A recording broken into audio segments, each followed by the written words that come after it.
நீதிமொழிகள் 8ஆம் அதிகாரம். ஞானம் கூப்பிடுகிறதில்லையோ, புத்தி சத்தமிடுகிறதில்லையோ. அது வழி அருகேயுள்ள மேடைகளிலும் நாற்சந்துகளிலும் நிற்கிறது. அது ஊர் வாசல்களின் ஓரத்திலும் பட்டணத்தின் முகப்பிலும் நடை கூடங்களிலும் நின்று சத்தமிட்டு, மனுஷரே, உங்களை நோக்கி கூப்பிடுகிறேன், என் சத்தம் மனுபுத்திரருக்கு தொனிக்கும். பேதைகளே, விவேகம் அடையுங்கள், மூடர்களே, புத்தியுள்ள சிந்தையாயிருங்கள். கேளுங்கள், மேம்பாடான காரியங்களை பேசுவேன், என் உதடுகள் உத்தம காரியங்களை வசனிக்கும். என் வாய் சத்தியத்தை விளம்பும், ஆகாமியம் என் உதடுகளுக்கு அருவருப்பானது. என் வாயின் வாக்குகளெல்லாம் நீதியானவைகள், அவைகளில் புரட்டும் விபரீதமும் இல்லை.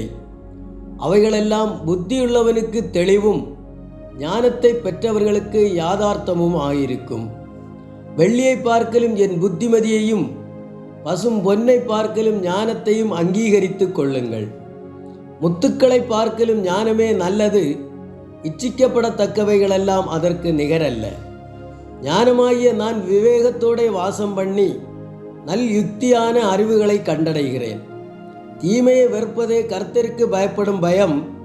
பெருமையையும் அகந்தையையும் தீய வழியையும் புரட்டு வாயையும் நான் வெறுக்கிறேன். ஆலோசனையையும் மெய்ஞானமும் என்னுடையவைகள்.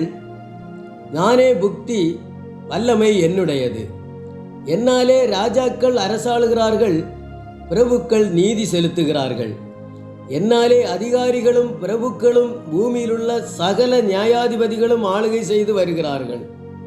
என்னை சிநேகிக்கிறவர்களை நான் சிநேகிக்கிறேன். அதிகாலையில் என்னை தேடுகிறவர்கள் என்னை கண்டடைவார்கள். ஐஸ்வர்யமும் கனமும் நிலையான பொருளும் நீதியும் என்னிடத்தில் உண்டு. பொன்னையும் தங்கத்தையும் பார்க்கிலும் என் பலன் நல்லது, சுத்த வெள்ளியை பார்க்கிலும் என் வருமானம் நல்லது.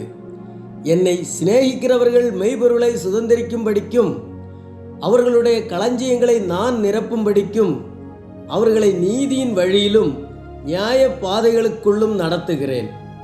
கர்த்தர் தமது கிரியைகளுக்கு முன் பூர்வ முதல் என்னை தமது வழியின் ஆதியாக கொண்டிருந்தார். பூமி உண்டாகும் முன்னும் ஆதி முதற்கொண்டும் அனாதியாய் நான் அபிஷேகம் பண்ணப்பட்டேன். ஆழங்களும் ஜலம் புரண்டு வரும் ஊற்றுகளும் உண்டாகும் முன்னே நான் ஜனிப்பிக்கப்பட்டேன். மலைகள் நிலை பெறுவதற்கு முன்னும் குன்றுகள் உண்டாகுவதற்கு முன்னும் அவர் பூமியையும் அதன் வெளிகளையும் பூமியிலுள்ள மண்ணின் திரள்களையும் உண்டாக்கும் முன்னும் நான் ஜனிப்பிக்கப்பட்டேன். அவர் வானங்களை படைக்கையில் நான் அங்கே இருந்தேன்.